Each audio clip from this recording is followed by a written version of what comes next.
I didn't speak when it first happened. It was loud, music, glasses, people moving in and out of rooms, but the accusation cut through everything like it had been waiting for silence.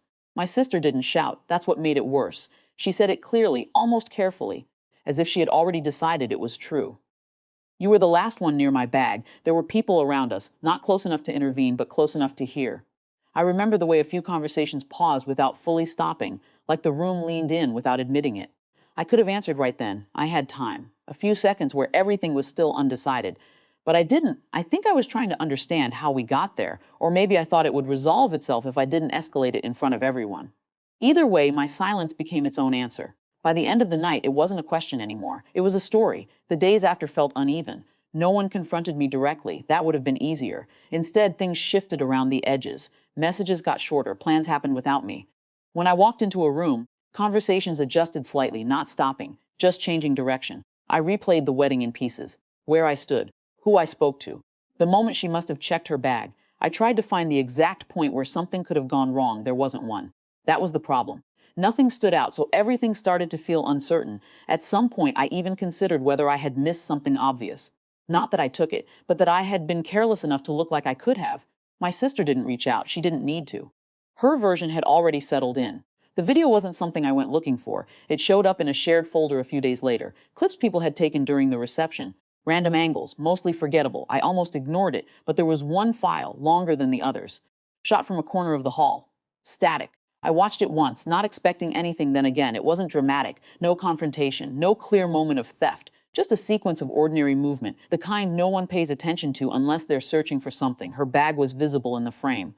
So was the table, so was me, across the room, and someone else, not close enough to draw attention in real time. Close enough now to matter. I didn't feel relieved right away. Just quiet, like something had stopped shifting under me.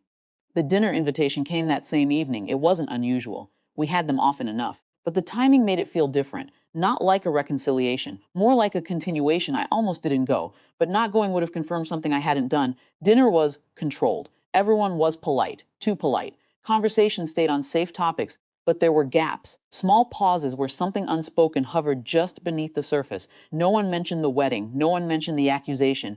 It was as if we had all agreed to carry it without naming it. I waited, not out of strategy exactly. More because interrupting that fragile balance too early would have turned it into something else, something louder, harder to come back from.